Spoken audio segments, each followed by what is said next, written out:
So what? This good enough?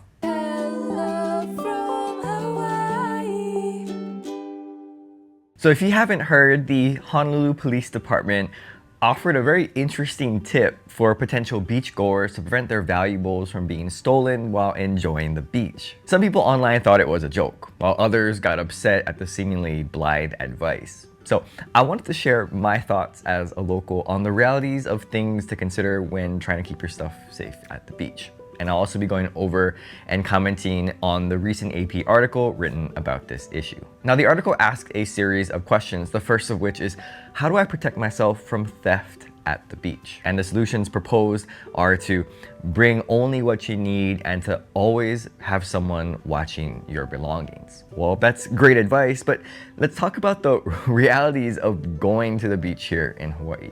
The first is the idea of only bringing what you need. And the article cites stories of tourists bringing all of their jewelry or thousands of dollars in cash to the beach.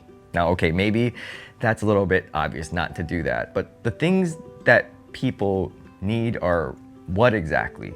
I mean, cell phone, you got wallet, car keys, a bag or purse. And to expect to put all of those things in a waterproof pouch around your neck, how are you supposed to have fun at the beach if you got a big bag around your neck? And by the way, those waterproof bags may claim to be waterproof, but for $20, sorry, I'm not trusting you to protect my phone and wallet and other things. And second, the suggestion to always have someone with your belongings on the beach is great, but it fails to consider the fact that most people don't have a designated stuff watcher. For example, when we're going to the beach as a family of 4, my wife and I, we're playing man-to-man defense with our 2 sons. I mean, we might occasionally go to zone defense if one of us has to drink water or take a break, but for the most part, we can't leave our young sons out of arm's length. Therefore, we can't have someone just sitting by our stuff the entire time while we're out there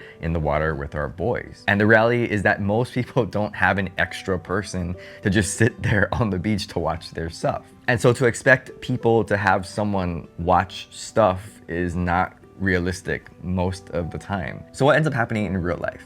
Well, we kind of all look out for each other's stuff. I mean, it's kind of like those nature shows where you have the zebras and the wildebeests and the elephants and the giraffes, and they're all kind of just hanging out, grazing, and they're collectively watching out for predators. I mean, strength in numbers is really just a deterrent. If I'm playing with my kids at the beach and someone suspicious comes over and takes someone else's bag, what am I supposed to do?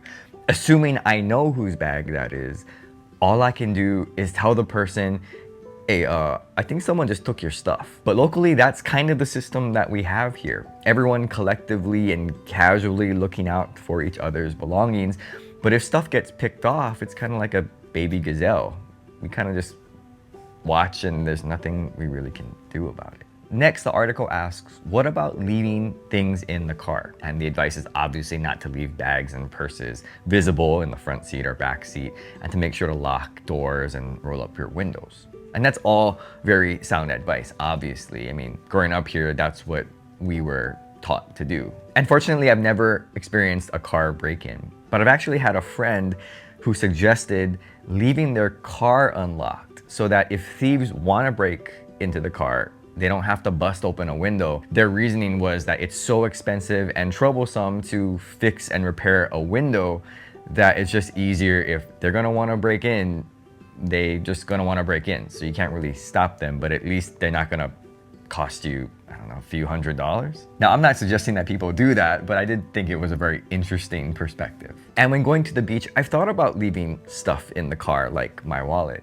But then I'm just worried about my wallet the entire time. And I figure if someone's gonna steal my wallet, I'd rather see them do it. I don't know why, but I'd rather see them do it than have my imagination see them do it every 5 minutes. The third question the article asks is, what do locals do? And the author of the article interviewed a local surfer who says that she put her ID, credit card, keys, and sunblock in a bag that's attached to her surf shorts, and she leaves her cell phone at home. And that's great advice, but for those of us who have car keys that are electronic and we need our phones for everyday life, we've basically just had to chance them. I mean, we have to bring certain things and just hope that no one takes them. And I hate that that's basically what it comes down to, but for many locals, that's just what we do. And I would say that for the most part, it works out okay. Now, while some people bury their stuff under their slippers, I always carry my ID, credit card, and keys on me in my board shorts pocket. My phone's in my bag, and there's nothing valuable in my bag. So if someone makes off with my bag, I just know that I gotta go get a new phone. Not that big a deal, and way better than having to go through DMV to get a replacement license. However, this could all just be solved if Hawaii had beach lockers, especially at some of the more popular beaches. And I'm not talking about the small kind cubbies like they used to have for the district swimming pools. I'm talking about the lockers that you can pay to leave your stuff in so that you don't have to keep looking back and forth every 30 seconds to make sure your stuff is still there. If the city would just invest in establishing a locker program at least Waikiki and Ala Moana, maybe as a pilot program, it would make the beach going experience so much more enjoyable. And make these lockers cheap, you know, charge like $1 an hour or something. And you could even make it like the train lockers in Japan's train stations. And of course, don't forget to establish a rule that all belongings get cleared out at the end of the day so people don't just use it for personal storage and, you know, leave it there for 3 weeks. The article closes by asking whether Honolulu is really that dangerous. And the numbers show that crime and theft has actually gone down in recent years. And in fact, Honolulu has been named the safest city to travel to in the entire world by Berkshire Hathaway. I mean, I know, I could hardly believe it too. I mean, how Tokyo did not even break the top 10, I have no idea how that's possible. But I'll just say this about safety here in Hawaii.